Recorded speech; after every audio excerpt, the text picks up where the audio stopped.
Bienvenidos a El Solidario Vive la Noticia. Aquí está el nuevo Solidario con todo lo necesario para entender la información y todos los argumentos en voces de los expertos para reforzar tu opinión. Bueno, y en Vive la Noticia, el tema que vamos a tratar hoy es la enseñanza de la historia en crisis, retos y proyecciones para mejorar el desarrollo y el pensamiento histórico. También los invito para que participen en nuestras redes sociales con la pregunta del día. ¿Considera usted qué parte del caos social se debe a la mentalidad y el desconocimiento de la historia? Participen, que nosotros vamos a estar leyendo sus comentarios. Y bueno, Paula, tenemos un invitado especial. ¿Quién es? ¿De qué se trata? Bueno, y a esta hora de la mañana vamos a presentar nuestro primer invitado, quien nos va a hacer aquí un contexto de esta historia y para conocer también un poquito de esa cultura mexicana. Entonces, yo les voy a presentar a mi primer invitado. Se trata de Jesús Domínguez. ¿Pero quién es él? Él es doctor en estudios novohispanos e historiador, cronista y docente en el Centro de Actualización del Magisterio en Zacatecas, en los niveles de licenciatura, maestría y doctorado. Asimismo, también es coordinador del Grupo Folclórico del Campo. Así que le vamos a dar la bienvenida a Jesús Domínguez. Jesús, tenga usted muy buenos días y gracias por estarnos acompañando hoy en esta fecha tan especial como lo es para nuestro país. Hoy, 20 de julio. Muy bien, buenos días desde acá, desde México. Para mí es un gusto estar en esta mañanita de sábado. Pues bastante contento por compartir con ustedes un poquito de esta parte de cómo vemos la historia, cómo la enseñamos y cómo podemos compartir con el pueblo colombiano lo poquito que tenemos acá y ustedes también recibirnos con los brazos abiertos siempre. Bueno, así es, profe Jesús. Empecemos porque tenemos muchas preguntas. Igual aquí nuestros seguidores a través de las redes sociales también van dejando su opinión acerca de la historia, de cómo se enseña, de qué se ha perdido, de cómo rescatar.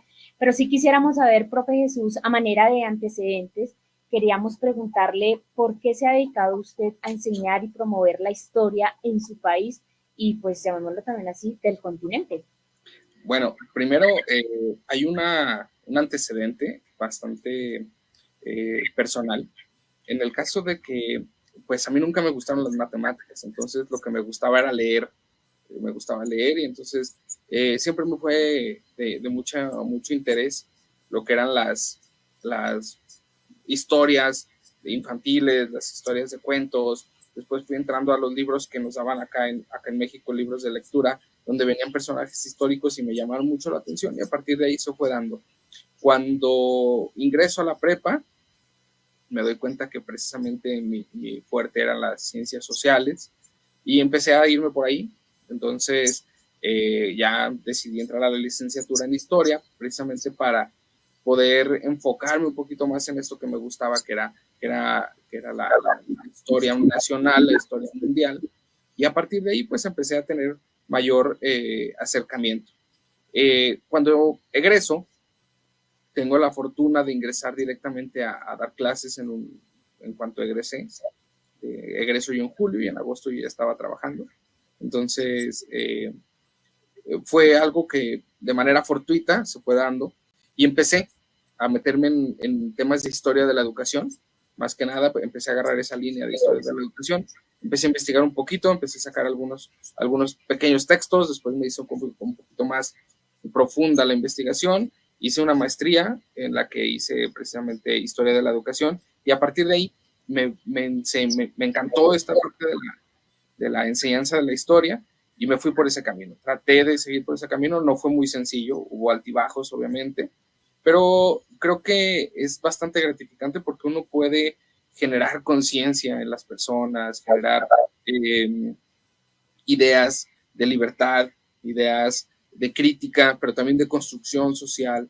Entonces creo que eso es lo que me gusta de esta parte de la historia, porque además, pues uno se entera de muchas cosas, comparte con muchas personas, como con amigos colombianos que tengo, que han estado por acá en Zacatecas y que hemos coincidido en otros espacios de México. que precisamente este amor por la historia, este amor por la enseñanza de la historia de diferentes lugares, nos ha llevado a hacer ese clic que decimos acá en México para hacernos buenos amigos, hacernos colegas y obviamente compartir estos espacios donde es muy bonito y gratificante que nos escuchan desde diferentes lados, ¿no? Bueno, profe Jesús, ya aquí haciendo un poquito de estos contextos y estos antecedentes para saber bien a fondo quién es nuestro invitado el día de hoy. Profe Jesús, quisiéramos preguntarle, ¿por qué es tan importante estudiar la historia de los pueblos en el marco de nuestras sociedades? En muchos casos, cuando se tornan complejas y caóticas, podríamos decir esta frase o ratificarla, que el que no conoce la historia está condenado a repetirla. Ok, creo que en la actualidad ya existen otras nuevas, digamos, ideas no tan cerradas en el sentido de que si no comprendemos la historia estamos condenados a repetirla.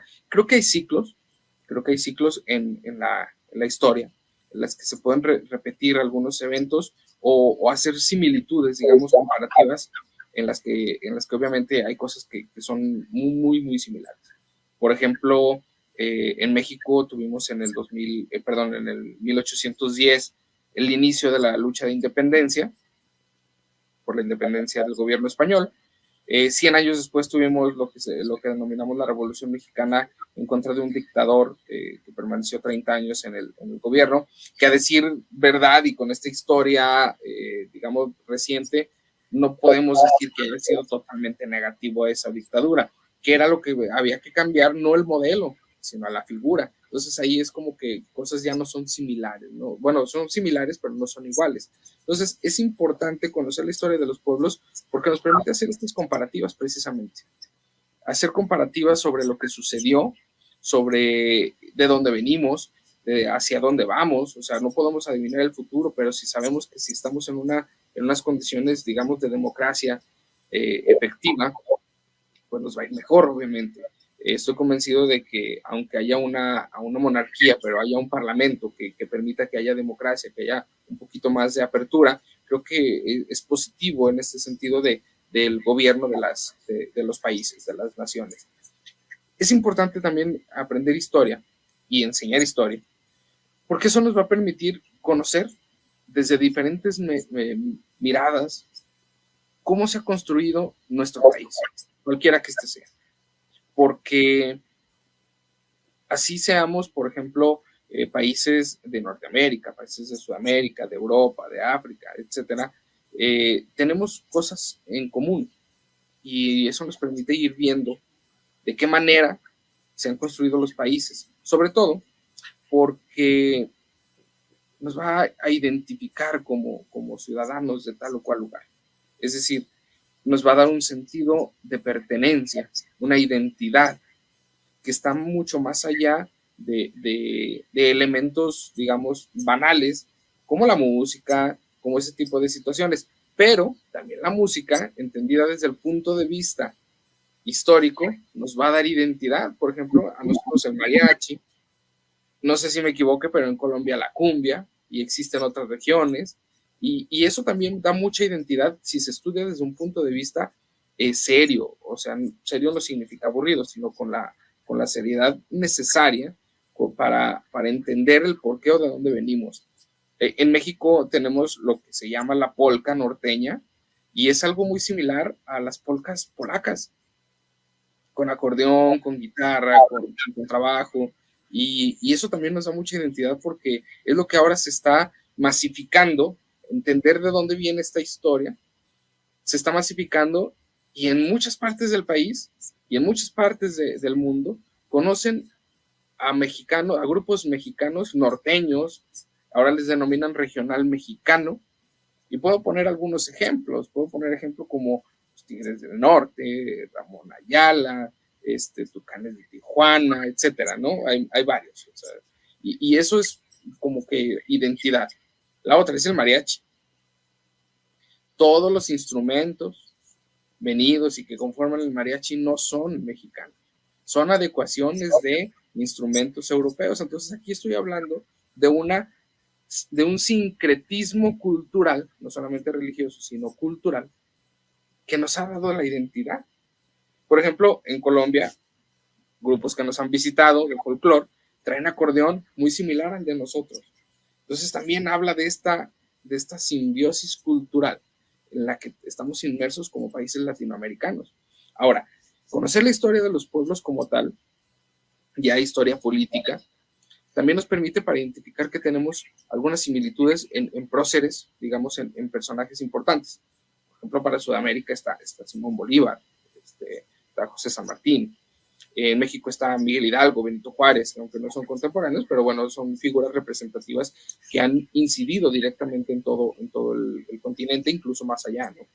Pero también para cambiar un poco la vista de que hay personajes buenos y hay personajes malos. Yo no lo creo así y sostengo lo siguiente: somos personas que nos debemos a un tiempo, que nos debemos a una idea creada para ese momento y que respondemos a las necesidades del presente. Entonces hay que entender a los sujetos históricos desde su presente. A eso le denominamos empatía histórica. Y esa empatía histórica nos permite evitar hacer comparativas de buenos malos para entenderlos como personas y dimensionar realmente lo que hicieron en función de las necesidades que tenían, ¿no? Por eso es muy importante.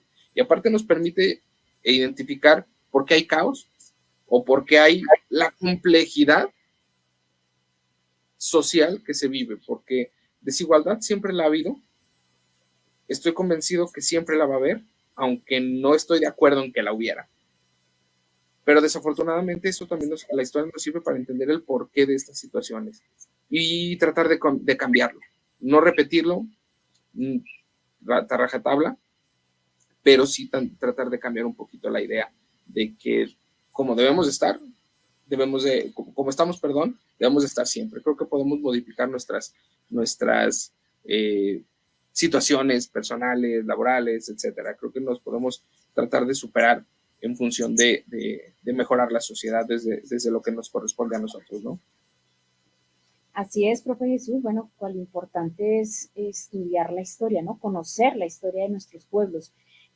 Profe Jesús, hablando un poquito y en este contexto que usted nos viene haciendo, nos gustaría saber qué papel juegan las didácticas y las buenas prácticas en la enseñanza de la historia. En este contexto que venimos hablando, quisiera que nos hablara un poquito de esa red de historia mexicana Redier. Bueno, y saber qué es eso de Redier. No sé si lo estoy pronunciando bien. Acá la conocemos como Redier, con acento en la I. Es una red que fue creada en el 2010, una red de enseñanza en docencia, difusión e investigación de la enseñanza de la historia. Entonces, esta red fue creada por una iniciativa del doctor Hugo Torres Salazar, en ese momento, trabajador de la Universidad de Guadalajara, que buscaba un espacio académico en el que se pudieran discutir elementos sobre la enseñanza de la historia, no solamente desde una mirada, sino dar apertura a que entendiéramos que hay diferentes formas de enseñar historia, que no todas son tan efectivas y que responden a los contextos en los que estamos. Entonces, esta red hizo eventos, congresos anuales hasta el año 2015, en el que se decidió hacerlos bianuales por la carga excesiva de trabajo, de espacios, de recursos que esto llegaba, y aparte por cuestiones logísticas también. Entonces, a partir del 2015, donde fue en Morelia, se pensó hacerlo cada 2 años. 2017 fue en la Ciudad de México, si no me equivoco. En 2019 fue en la ciudad de Monterrey. En el 2021 estamos en pandemia, pero se hizo el evento virtual, se hizo en Sonora. Y el 2023 fue aquí en Zacatecas, que su servidor lo coordinó junto con la doctora Martina Alvarado. Lo coordinamos celebrando los 10 años, el 10º congreso de la red, en la que Tuvimos participantes de Chile, tuvimos participantes de Colombia, el profesor Salomón Rodríguez estuvo por acá, otro profesor también estuvo de Colombia, tuvimos personas de Perú, tuvimos personas de distintas partes de México. Entonces, se ha consolidado como uno de los eventos más importantes sobre red en historia en México y a nivel internacional, sobre todo porque tenemos una cátedra que se llama Joan Pagès. Esta cátedra Joan Pagès es en honor al gran maestro catalán Joan Pagès, que nos acompañó en algunas ocasiones y que viene a dar apertura a un espacio en los que personajes, digamos, inmersos en la enseñanza de la historia, ya pueden venir. Obviamente hay un proceso ahí de invitación, de aceptación, etcétera, en el que ellos vienen a dar una conferencia magistral derivado de su trayectoria para enseñarnos, proponernos o debatir en formas de enseñanza de la historia. Ahora, la didáctica y las buenas prácticas en la enseñanza de la historia creo que es fundamental para crear identidad, para crear espíritu crítico, una mente crítica, sobre todo porque la historia no debe de enseñarse, y digo no debe, con su responsabilidad que eso lo conlleva, a manera de efemérides. Eso hace una historia dura, una historia desinteresada, más bien con poco interés, no genera interés una efeméride como tal en la escuela. Afuera, en el contexto cultural, creo que sí es importante y eso es lo que me llama la atención. Como afuera, en los ámbitos que no son, digamos, educativos o académicos, una efeméride sí llama mucho la atención, ¿no? Pero en la escuela no. Y la idea de enseñarlo en la escuela es a través de buenas prácticas didácticas. ¿Cómo defino yo una buena práctica didáctica? Pues una que hace interesante la asignatura, que hace interesante la historia, que permite que la gente piense, que permite que la gente construya su conocimiento, que la gente identifique necesidades contextuales sobre qué le interesa saber. Por ejemplo, y esto lo han hecho algunos de mis estudiantes en nivel secundaria, estamos hablando de chicos entre 11 y 15 años, a los que atienden mis alumnos. Yo doy clases en una escuela formadora de docentes. Mis muchachos de 20, 22 años van y practican en las secundarias con chicos de entre 11 y 15 años, y a muchos les llama la atención la música. Entonces, a través de la música generan al aprendizaje, generan las estrategias didácticas de conocimiento. A otros les llama la atención la comida. Y la comida pues es vastísima en cualquier lugar del mundo. O sea, ahora estamos a punto de viajar la próxima semana a Colombia, vamos a Bogotá con el grupo folclórico y queremos probar la comida de Colombia. Decíamos acá, nos llevamos chile mexicano, digo, ¿para qué? Vamos comiendo lo que nos dan allá, vamos comiendo que es allá, vamos conociendo otras culturas, es historia. Acá en México, bueno, pues tenemos los típicos y los famosos tamales, el pozole, digamos, las tortillas que son características de México, las salsas. Entonces creo que eso que llama la atención a los chicos, a las chicas de secundaria, ha permitido que sea una historia más humana, con didácticas que acercan a la persona a que entienda y comprenda los elementos que le interesa saber. A otros les llama la atención las armas. No, ni modo. Estamos en un contexto, al menos en México, en el que estamos pasando por un momento complejo por este tipo de prácticas violentas.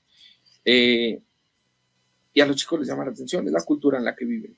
Entonces creo que a partir de ahí también pueden entender, y sobre todo hago énfasis en esto, que las armas son destrucción.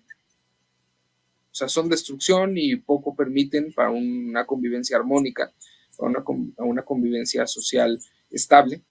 Y a partir de ahí creo que eso les va cambiando también la idea de que las armas no es la solución a los problemas. O sea, es mejor el diálogo, es mejor el trabajo, es mejor compartir, etcétera, ese tipo de situaciones, en vez de utilizar armas. Creo que a pesar de que tengan esta digamos, interés, por las armas, creo que es mejor otro tipo de vías para resolver los conflictos. A otros les llama la atención la salud, y es importante también la salud, porque dicen cómo vivía la gente, cómo se aseaba la gente en años, digamos, en la prehistoria. Pues vamos investigando y vamos a libros, es decir, la curiosidad y elaboración de diversas estrategias didácticas. Coloco algunas, la famosa línea del tiempo, pero no una línea del tiempo donde termine y acabe, sino que tenga ramas, es decir, esta persona se fue para este lado, aunque vivía en cierto momento y compartían, esta otra persona se fue para acá, este acontecimiento dio esto, es decir, que no sea una línea pareja, sino que tenga ramitas que vayan entendiendo que la vida no es lineal, que la vida tiene muchas aristas y que depende del contexto en el que estemos. Otro ejemplo son, y aprovechando la tecnología, videos.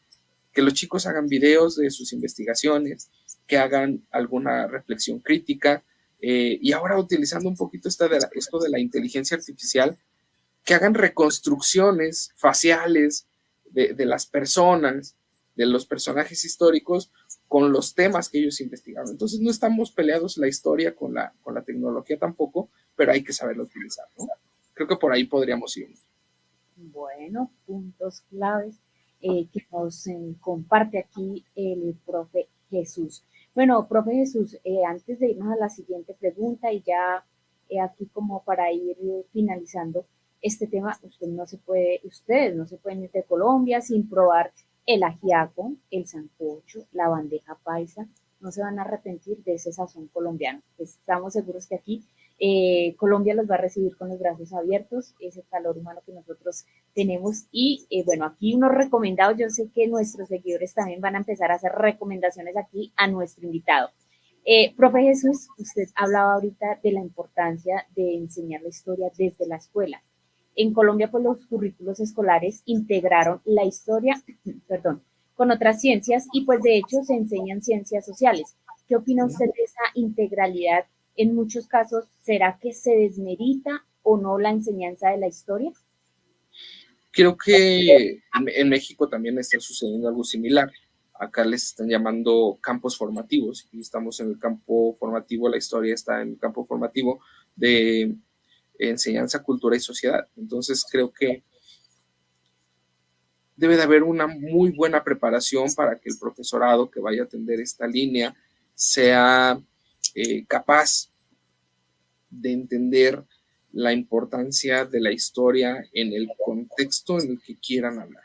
Si no se entiende esta parte contextual, difícilmente la historia va a ser una asignatura que incida directamente en la sociedad. Creo que ahí está la clave. Aprender historia es fascinante. Cuando uno abre un libro de historia, digamos de manera física, y empieza a oler sus páginas, creo que eso nos debe de empezar a transportar a lo que dice ahí. Por eso creo que también hay una parte fundamental en la historia científica que debemos de cambiar, y es decir, la escritura técnica. Debemos de alejarnos como historiadores de la escritura técnica, hacer una historia más digerible, una historia que sea interesante, que nos transporte, porque no es lo mismo leer, y perdón la comparación, a un Vargas Llosa con estos fascinantes escenarios que transporta y que crea imaginariamente, cuando los está leyendo, se transporta a esos espacios, incluso virtual o en físico puede suceder. A leer un texto de alguien muy técnico, para no mencionar ninguno, de alguien muy técnico donde hable sobre cuestiones muy específicas, no de historia, sino de investigación histórica. Si le ponemos a leer eso a un chico para acercarlo a la historia, va a suceder todo lo contrario. Entonces el profesor de historia debe de saber, mediante estrategias didácticas y textos muy bien escogidos, que incluso pueden ser elaborados por el mismo profesor porque conoce a su alumnado, para que se interesen por la historia. a manera de cuentos. Incluso la doctora Martina Alvarado habla y sostiene que la enseñanza de la historia en preescolar debe de hacerse a manera de cuentos infantiles. A los niños les llaman la atención los cuentos infantiles, las representaciones. A mí me encanta cuando los niños están vestidos de Miguel Hidalgo, hablando de cuestiones de México, ¿no? Miguel Hidalgo, de Pancho Villa, de más personajes históricos, de Josefina, perdón, está Josefa Ortiz de Domínguez, que fue una de las mujeres que lucharon en la independencia de México, porque les da identidad a partir de esto. Entonces, yo creo que esta parte puede mejorar la comprensión de la realidad, aglutinando que la historia no está separada de las demás ciencias. Tenemos historia en las matemáticas, tenemos historia en la biología, tenemos historia en cualquier ciencia, en la medicina, en el español, entender cómo hablaba la gente antes. O sea, es importante. En España existen archivos muy grandes, supongo que en Colombia también, en México también, donde tienen documentos de estos periodos virreinales, novohispanos, virreinales, perdón, para Colombia, porque allá no fue Nueva España, que dan cuenta de cómo hablaba la gente. Palabras que ahora ya no usamos, pero que ahí estaban, o palabras que usan nuestros antepasados, que usaban nuestros antepasados, y entender de dónde viene el léxico, cómo ha cambiado, ¿no? Nos resistimos ahora a los cambios de palabras, ¿no? Pero creo que todo el tiempo ha existido este cambio fonético y la historia está en todo. Entonces, el maestro de historia, en cuestiones aglutinantes, yo creo que eso está bien y es correcto, pero debe de haber un conocimiento pleno de la historia para lograr integrar los conocimientos de todos los campos formativos y de las asignaturas, porque la historia está presente en todo. Nosotros somos historia. Y sobre todo entender una palabrita que me gusta mucho. La palabra es historicidad. Todos tenemos nuestra propia historicidad. Venimos de algún lugar, tenemos antecedentes que nos han convertido en lo que somos y que nos van a enseñar hacia dónde podemos ir y hacia dónde podemos incidir como sujetos históricos. Porque todos podemos hacer historia. Incluso esto, que ahora gracias a la tecnología nos estamos conectando a tan larga distancia, pues es historia. En algún momento ojalá alguien lo pueda ver, o mucha gente lo pueda ver, y diga, de acuerdo, yo entendí algo de eso, y con mis videos, con mis publicaciones en mis redes sociales, estoy haciendo historia. Con mi enseñanza en mi escuela estoy haciendo historia. Con mis buenas acciones en la escuela, en la sociedad, en cualquier parte estoy haciendo historia. Entonces yo creo que por ahí va la idea de este aglutinamiento de las asignaturas, y creo que por ahí puede haber esta mejora en las prácticas de la enseñanza de la historia. Bueno, profe Jesús, usted ahorita nombraba algo también muy importante, inteligencia artificial. Sí. ¿Cómo enseñar la historia en esta época donde prácticamente estamos abarcados, llamémoslo así, por esos avances tecnológicos? Y pues donde precisamente se vienen reevaluando las humanidades, las ciencias sociales en muchas escuelas. ¿Cómo manejamos esta parte tecnológica que nos juega un papel si no la sabemos utilizar en muchas partes, o sea, en muchos casos, perdón, se nos volvería como algo negativo? Yo estoy de acuerdo en el uso de la inteligencia artificial o de las tecnologías, siempre y cuando tengan un propósito muy bien establecido, porque luego llegamos a perdernos. Incluso nosotros mismos, como adultos, podemos perdernos en las redes sociales al estar publicando cosas fake news, le llaman, noticias falsas, que poco abonan para la construcción de una sociedad más equitativa, ¿no? En el caso de infantes, de adolescentes, la inteligencia artificial creo que es fundamental para enseñarlos a pensar, no para que piensen por ellos. Creo que por ahí va la idea. En el sentido de que crear escenarios virtuales. Por ejemplo, creo que en toda América, en todo el continente americano, tenemos vestigios precolombinos que aún no han sido, digamos, no tienen levantamientos tridimensionales, y en vez de ponerlos a hacer la maqueta y el gasto digamos, del material físico, ¿por qué no utilizar estas estrategias para generar algo más interactivo? Puede uno meterse por las calles, etcétera. Este tipo de cosas creo que es bastante positivo. En México se está utilizando para nivel profesional. Creo que debemos de hacer intentos a nivel estudiantil, precisamente para que haya mayor interacción, mayor adecuación, y que la inteligencia artificial no se piense como que piensa por nosotros. Nosotros debemos de hacer que esa persona, que esa inteligencia, no es una persona, que esa inteligencia artificial haga lo que nosotros le decimos. Es como cuando manejamos. El carro nos tiene que hacer caso a nosotros. Y así tenemos que verlo. Ahora, creo que también hay otras estrategias, no solamente la inteligencia artificial, sino que, por ejemplo, el uso de redes sociales. Las redes sociales creo que también son importantes. Creo que también podemos compartir lo que tenemos ahí. Pero hay que tener mucho cuidado, porque hay gente muy malintencionada en redes sociales que llega a desvirtuar el trabajo honesto que se está haciendo con compartir algunos elementos. Por ahí yo tengo un canal de YouTube que poco uso, pero lo hago para algunos elementos de mis estudiantes y míos en cuestiones académicas. Se llama TV Camp Digital, por si lo pueden ahí seguir. Tenemos, por ejemplo, en días pasados hicimos un coloquio donde estuvimos en una mesa practicando, pero también hay como unos 2 o 3 videos de estudiantes que están haciendo representaciones de eventos históricos mexicanos. Creo que por ahí podemos utilizar estas redes sociales para ese tipo de situaciones. Ellos se arriesgaron, ellos hicieron edición, ellos hicieron los guiones, ellos realmente investigaron, pero no nos quedamos acartonados con el ensayo escrito, con el informe.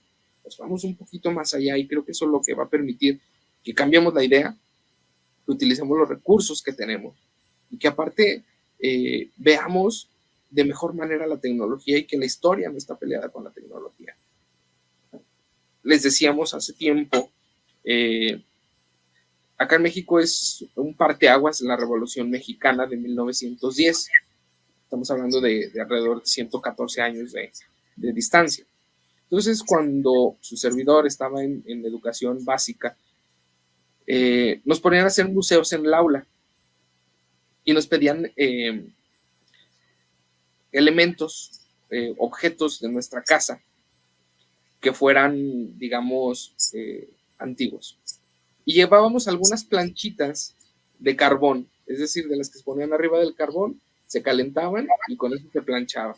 Había quien llevaba un fonógrafo, había quien llevaba el rebozo de la abuelita, el molcajete, que es como una piedra volcánica en la que se muele el chile para hacer salsas, el metate, donde se muele el maíz, es otra piedra volcánica de otra forma, una es cóncava y la otra es recta, donde se muele el maíz para generar después de eso las tortillas.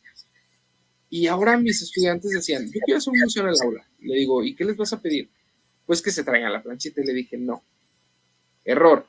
Ahora pídeles que les lleven el VHS, que lleven el Dixman, el Walkman, la televisión de caja, porque ahora estamos acostumbrados a las pantallas planas, que lleven el estéreo de cassette, de cinta magnética, que lleven a lo mejor pues otros elementos que ya tienen más de 50 años, que ya son viejos y que son historia.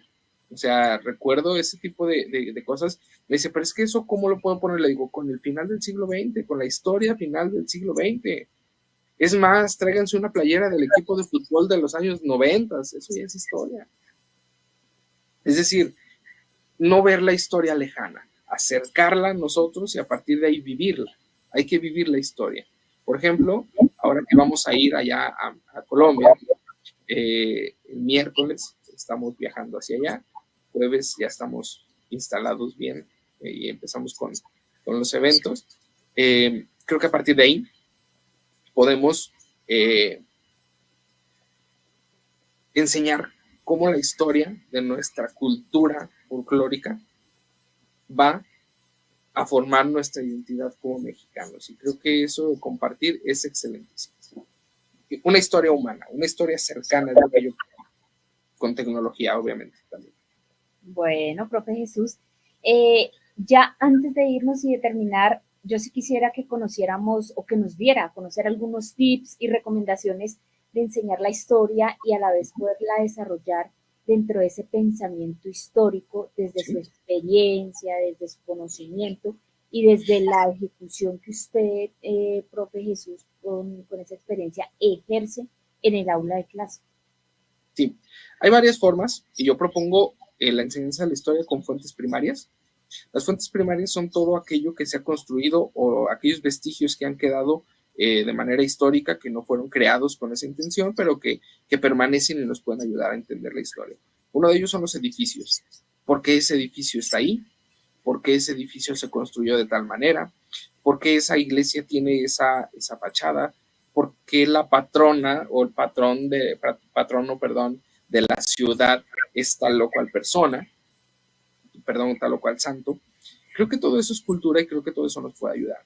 La música, la comida, son fuentes primarias. Es decir, que analicemos las fuentes primarias y a partir de ahí generemos el aprendizaje y la construcción de un aprendizaje histórico. Por ejemplo, ¿cómo la pregunta básica sería? Es decir, para enseñar la historia hay que preguntarnos algo. Primero, ¿cómo escuchaban la música mis abuelos? Y ahí nos vamos a estos elementos que acabo de decir, en un cassette, en un acetato, en un CD, etc. ¿Cómo la escucho yo? En el Spotify. Ya hasta hice ahí mención de marcas. Digamos digital. Lo hago de manera digital. ¿Qué comían mis antepasados? Pues comían maíz, comían esto, comían lo otro. ¿Qué comes tú? Es decir, a partir de preguntas, vamos a la fuente primaria y explicamos las realidades. Por ejemplo, el otro día hicieron una presentación mis estudiantes y decían, hicimos una elaboración de una trinchera de la Primera Guerra Mundial.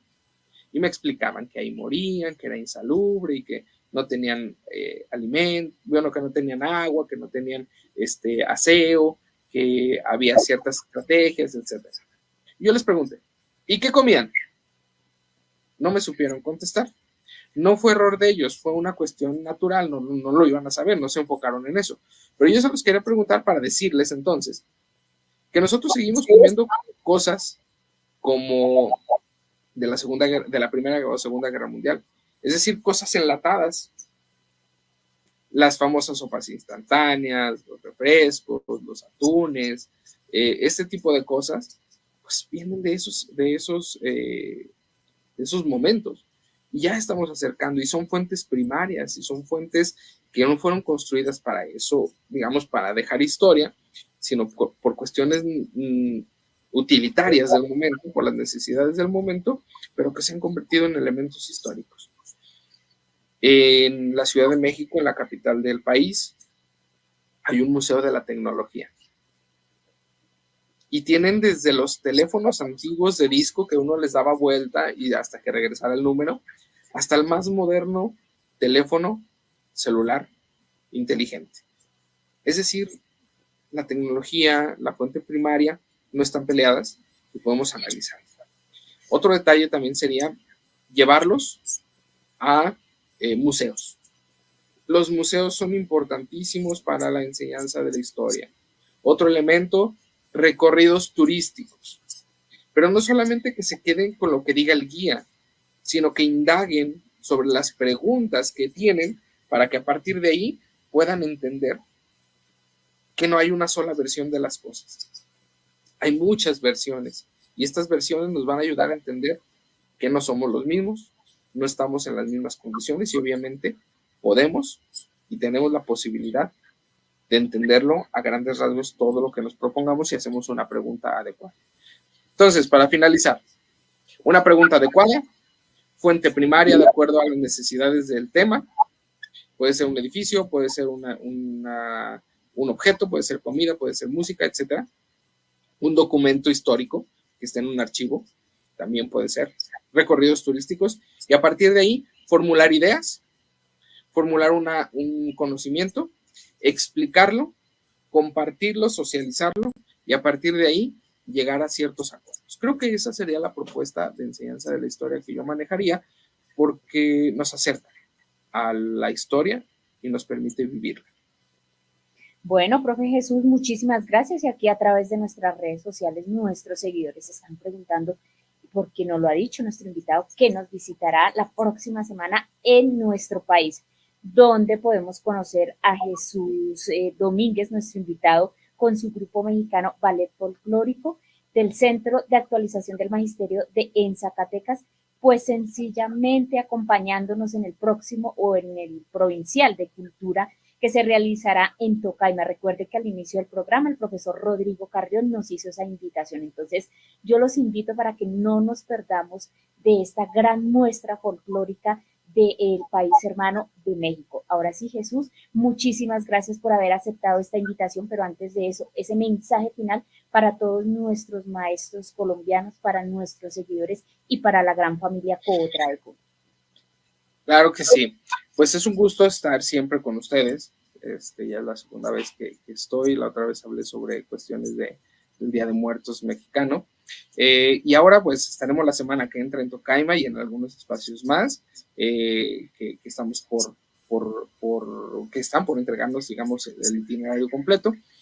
A partir de ahí, pues los invitamos a que se acerquen con nosotros, a que nos vean. Estamos muy contentos, muy emocionados de poder llevar un poquito del folclore mexicano y zacatecano a Colombia, y a partir de ahí, bueno, podemos entablar una buena comunicación, una buena relación amistosa de colegas, y en la que obviamente podemos hacer mucha cooperación. Y en el caso de la historia, pues los invito a los profesores, profesoras de Colombia a que estén pendientes de las convocatorias de la REDIE. En este año, supongo, si no más tardar en septiembre, saldrá la convocatoria en septiembre-octubre para el siguiente congreso que será en la ciudad de Puebla, en la que los invitamos a que participen con nosotros en la red, porque es un evento muy bonito, es un evento grande, es un evento en el que podemos platicar, en el que podemos convivir, conocer de gastronomía, conocer de música, de cultura, de historia, de propuestas de enseñanza de la historia, en el que obviamente están todos y todas invitados, porque es un evento muy bonito, que se acercan a nosotros, que podamos entablar una relación amistosa de colegas enfocados en la enseñanza de la historia y de las culturas de nuestros países, y que obviamente los invitamos a que estemos pendientes tanto de unos como de otros para participar en estos eventos que son muy bonitos. Y pues por allá nos vemos en Tocaima. Estamos ansiosos ya. Yo le voy a dar paso a nuestra compañera Evelyn para que presente a nuestra siguiente invitada, quien nos hará ese recorderis histórico de nuestro país hoy, 20 de julio. Claro que sí, Paula. Nuestra segunda invitada es Lorena Torres. Ella es licenciada en Educación Básica con énfasis en Ciencias Sociales, magíster en Historia y doctora en Educación y Políticas Públicas. Licenciada Lorena, muy buenos días y gracias por estar aquí en El Solidario. Bueno, y vamos a comenzar con las preguntas. ¿Y cuál es la importancia de la enseñanza de la historia en el contexto de un país como Colombia? Buenos días, Evelyn, ¿cómo están? Buenos días a todas y todos quienes acompañan esta entrevista. Bueno, yo creo que es importante empezar por decir que la enseñanza de la historia y la historia escolar es un tema que recientemente ocupa un lugar protagónico dentro de las discusiones sobre el currículo escolar. Recordemos que en 2017 se renueva la discusión, aparece la ley 1874, que nos invita a pensar qué significa la vuelta de la historia al currículo escolar. En ese sentido, respecto a la pregunta que me haces, es bueno precisar que en un país como Colombia, con una historia reciente muy vinculada al conflicto armado interno, pero también a las resistencias, a los fenómenos sociales en distintos territorios con diferentes impactos, es vital en el currículo escolar. Ahora bien, la pregunta que nos hacemos hoy es qué tipo de historia es la que debe estar dentro del currículo escolar y qué tipo de historia es la que en un país como el nuestro pues debería tener asiento dentro de las prácticas docentes. En un país como el que tenemos ahorita, donde el reto nos lo coloca a pensar la reconciliación, pensar la paz, pensar la memoria histórica, pensar la existencia de las víctimas del conflicto armado, es vital hablar de una historia crítica y una historia propositiva que permita también un lugar al pensamiento histórico en las diferentes edades, en los diferentes ciclos educativos. Lorena, ¿qué papel juega la enseñanza de la historia en la identidad nacional a propósito, hoy que estamos de celebración de 20 de julio, una fiesta patria? Bueno, 20 de julio es uno de los lugares de la memoria dentro de los hitos de conmemoración nacional. Nosotros tenemos varios hitos de conmemoración vinculados a la historia nacional y a esa historia llamada historia patria, que de hecho en muchos de los lugares de discusión han permitido unas reflexiones interesantes sobre cuáles son las memorias identitarias que nosotros tenemos como país y cómo algunos de estos hitos, siendo uno de ellos el 20 de julio, pues constituyen la identidad nacional.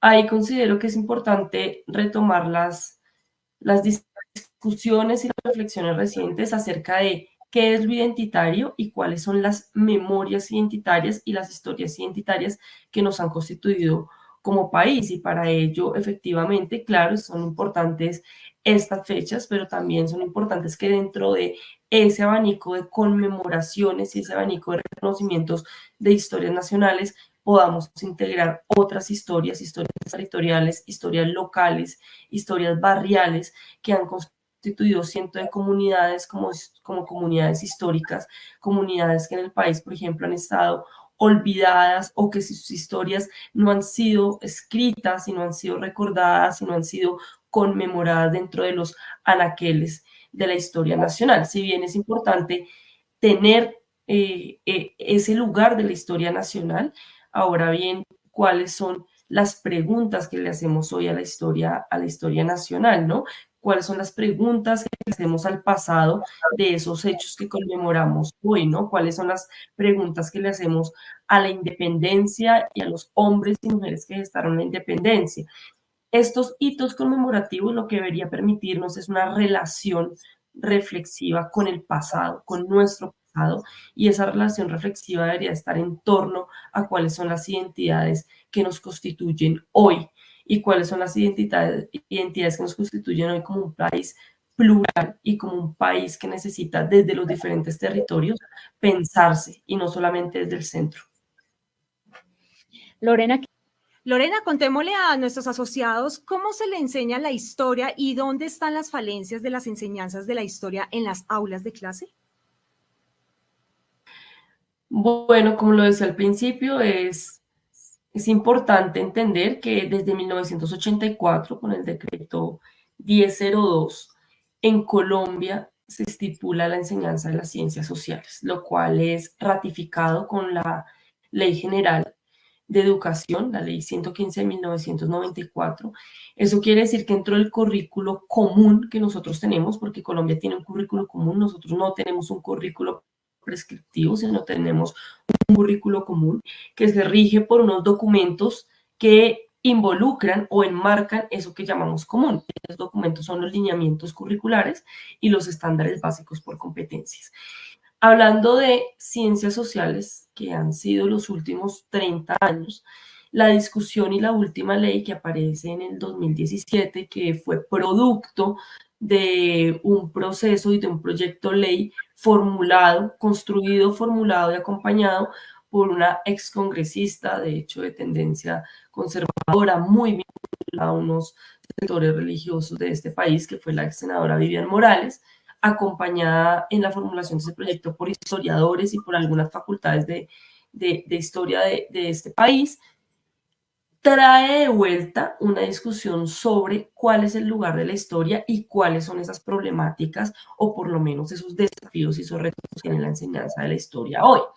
¿Eso qué significa frente a la pregunta que tú formulas y que colocas acá en la mesa de trabajo? Es asumir que la discusión no está entre si se enseña ciencias sociales o si se enseña historia, porque la historia, en una investigación que realicé recientemente, lo que uno puede corroborar es que la historia no ha salido del aula, sino que la historia sigue estando, el conocimiento histórico y los contenidos históricos siguen estando y prevaleciendo dentro de lo que las maestras y maestros enseñan.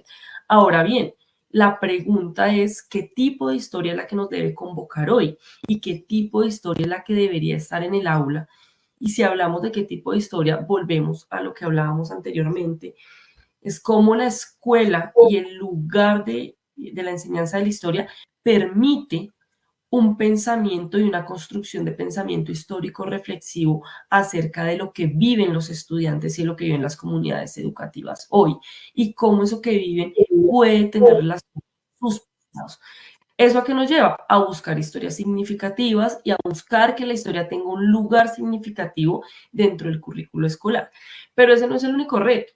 Hay varios retos que acompañan ese reto general, que es el reto de la formación de pensamiento histórico, de reflexiones históricas, de narrativas históricas y, por tanto, de conciencias históricas. ¿Cuáles son esos retos que acompañan? Tiene que ver con la formación de los docentes, tiene que ver cómo los docentes nos estamos pensando la historia y para eso tenemos que ver qué entendemos por historia, qué es lo que entendemos por historia y sus allegadas, como el caso de la memoria histórica. Tiene que ver con que nos pensemos cuál es el lugar en términos de, en el currículo de horas asignadas para la enseñanza del pensamiento histórico y cómo ese pensamiento histórico logra establecer una relación interdisciplinar con otras áreas del conocimiento y no seguimos trabajando como islas isoladas o como una cuadrícula curricular, sino como proponemos que el pensamiento histórico y los contenidos históricos que están en el aula pueden tener lugar y asentamiento y diálogo con otras áreas del conocimiento, buscando materializar interdisciplinariedades. Y para eso es necesario que los maestros nos sentemos a discutir qué entendemos por historia y cómo entendemos la historia hoy. ¿Cuáles son los campos de pensamiento o ámbitos históricos que deben reforzar los maestros en las ciencias sociales en Colombia? Bueno, realmente hace unos años la Secretaría de Educación del Distrito construyó, publicó y difundió un documento que se llamaba Campos de Pensamiento. Dentro de ese documento, que es un documento bastante rico, fortalecido también dentro de el área discursiva de contenidos de lo que se entiende por historia y de lo que sería la actualización del campo, aparece un capítulo que es el capítulo destinado al campo histórico. Y yo rescato algo allí y es cómo la mirada reflexiva pasa por la identificación de problemas y cómo la identificación de problemas sociales, políticos, culturales, ambientales de una sociedad o de un grupo social puede ser complejizado y puede ser entendido desde el presente, desde el pasado y cómo puede ayudarnos a entender el futuro. En esa medida, frente a la pregunta que tú me realizas de cuáles serían esos lugares o esos ítems o hitos a fortalecer dentro del campo de la enseñanza de la historia, que actualmente sigue estando vinculado a las ciencias sociales, porque lo que dice la ley 1874 se modificaron algunos parágrafos de la ley, pero la enseñanza de la historia igual continúa supeditada a los lineamientos de ciencias sociales. Es primero poder entender la historia como un lugar sistémico y como un lugar de discusión y de transformación constante. Y volvemos al caso y al ejemplo del 20 de julio, cómo entender que los hechos, los acontecimientos, los discursos y los sujetos históricos son sujetos también, digamos, o pueden estar dispuestos a discusión y a reflexión sobre el pasado y sobre lo que significan en el presente. Entonces, uno de los retos que tenemos, y uno de los retos que tenemos dentro del campo histórico ahorita en la enseñanza de la historia, es poder precisamente profundizar en esos lugares críticos, en esa formación crítica de los sujetos que pasan por nuestras aulas. ¿Para qué? Para que precisamente la formulación de problemas, la formulación de cuestionamientos acerca de lo que piensan, sienten, observan, pues pueda darnos ese lugar reflexivo.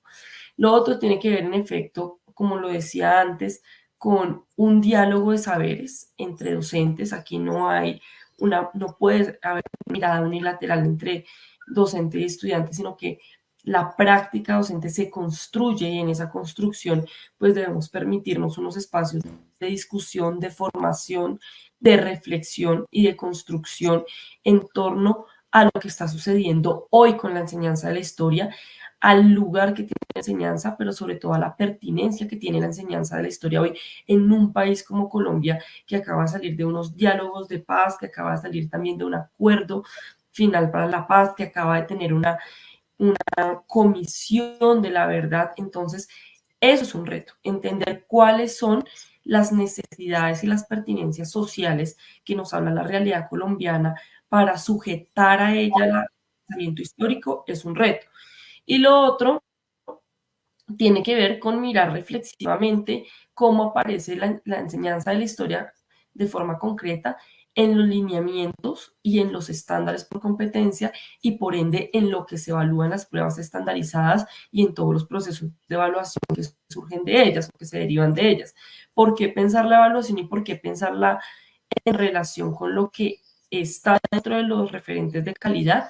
Porque eso también nos da una orientación a qué se puede actualizar en términos de contenidos y qué contenidos también pueden ser reevaluados en este momento del país. Lorena, ¿nos puedes compartir las percepciones de las directrices de la ministra saliente Aurora Vergara en el marco de la enseñanza de la historia?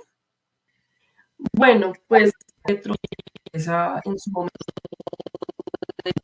del sector de educación por Aurora Vergara tuvieron que acoger, ¿cierto?, lo que venía del anterior gobierno y lo que había dejado la Comisión Asesora de Básica y Media para la Enseñanza de la Historia en Colombia.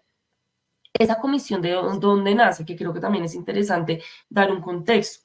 La ley 1874 del 2017, cuando es decretada y firmada por el expresidente Juan Manuel Santos, asume en uno de sus artículos que tiene que conformarse una comisión asesora para la enseñanza de la historia en Colombia, y esa comisión asesora tendría que trabajar con el Ministerio de Educación. Esa comisión debía estar conformada por diferentes sectores que pudieran representar en su mejor manera una pluralidad de voces, sobre todo voces que habían sido desconocidas a lo largo de las discusiones y en la formulación de contenidos. Este gobierno, el gobierno anterior, el gobierno de Iván Duque, tiene todo el tema de la pandemia. Sin embargo, la comisión se conforma, logra avanzar en algunos campos, y es finalizando ese gobierno precisamente que en el 2022 se presenta ese documento de recomendaciones para la enseñanza de la historia. Ahora bien, ¿qué deberíamos hoy al Ministerio de Educación? Bueno, al nuevo ministro y a la ministra saliente, es cuáles han sido los avances del documento de reflexiones y de recomendaciones de los 6 puntos que colocó la Comisión Asesora para la Enseñanza de la Historia. Si bien fue un ministerio en términos discursivos por parte de la ministra posicionando un interés en la calidad, un interés en escuchar los territorios, un interés en dar los lugares oportunos para que las voces de los diferentes espacios se pudieran reconocer, pues también fue un ministerio que se centró en la reformulación de la ley, que fue lo que acabamos de ver y que fue uno de los motivos por los cuales pues, la ministra sale. En el tema concreto que nos compete, una pregunta interesante para ella y para el actual ministro es precisamente cuáles han sido los avances en términos de las recomendaciones que dejó la comisión y cuáles son los lugares y el postulado y la formulación que tiene, la mirada que tiene el actual gobierno frente a la enseñanza de la historia. ¿Por qué digo que es? Porque pues no fue un tema tampoco que ella acogiera con mucho protagonismo, por eso es que nosotros pues al sol de hoy no tenemos tampoco una modificación de los lineamientos en ciencias sociales.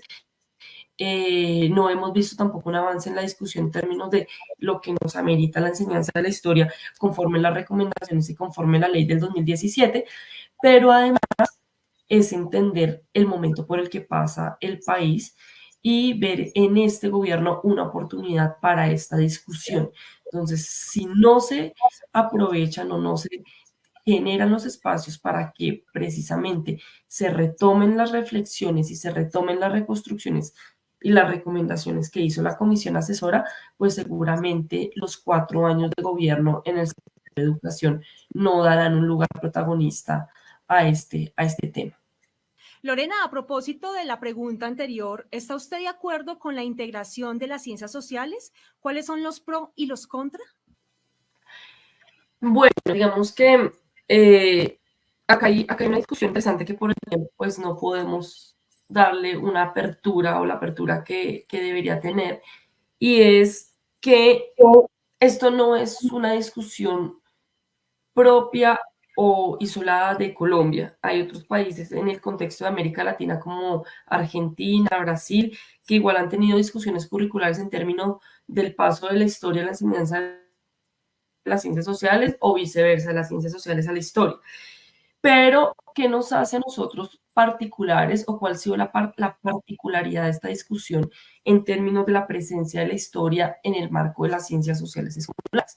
Y es que desde las ciencias sociales no hubo una promoción de la salida de la historia, que es uno de los argumentos con los que se formula la ley 1874 de enseñanza de la historia, y es que se acepta o se promueve un discurso como si la historia hubiera salido del aula. Y lo que nos muestran las prácticas docentes, los contenidos que trabajan los docentes, es que la historia no sale del aula. La historia en estos últimos 30 años no ha salido del aula. Sí ha tenido, claro, un término de relacionamiento con otros conocimientos de las ciencias sociales. En mi perspectiva, acá la discusión supera si el lugar debe ser o las ciencias sociales o la historia.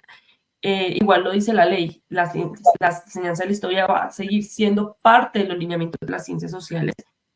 Lo que ya nos da una respuesta es que las ciencias sociales no salen del aula y no salen del currículo escolar. Pero esta discusión sí nos debería convidar a pensarnos, bueno, ¿cuáles son las ciencias sociales? ¿Cuál es la vigencia de la historia hoy dentro del currículo escolar? ¿Cuál es la vigencia de las ciencias sociales hoy dentro de la comunidad escolar que nosotros manejamos, tenemos en las aulas?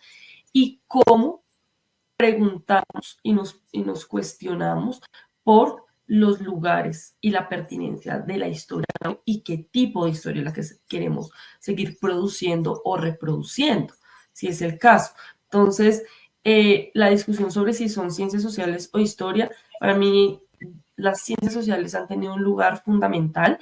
De hecho, las últimas generaciones de las universidades públicas en las facultades de educación con énfasis en ciencias sociales se han formado en esta área, no son historiadores, son licenciados en ciencias sociales, y esto también coloca una discusión en cuál es la formación de los docentes que están en el aula hoy.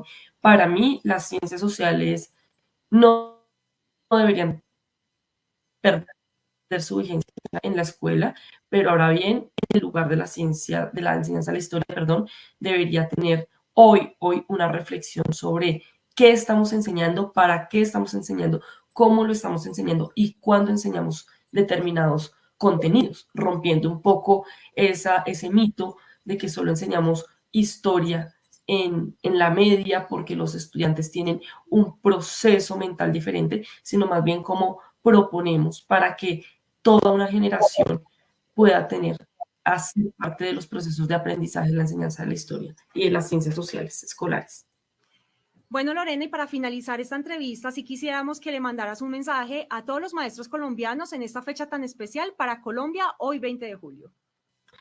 Bueno, pues a los colegas que están en aula, la invitación es seguir construyendo pensamiento histórico, seguir pensando que la conciencia histórica en un país como Colombia es fundamental, en un país donde se nos ha enseñado y se ha creado todo un sofisma en torno a que estamos condenados a repetir ciertos pasados. Yo creo que la historia nos permite romper eso, nos permite construirnos como maestros, pero también construir junto con los estudiantes otras formas de vivir la historia, construirnos a diario porque somos sujetos históricos, pero además nos permite entender el mundo en el que vivimos.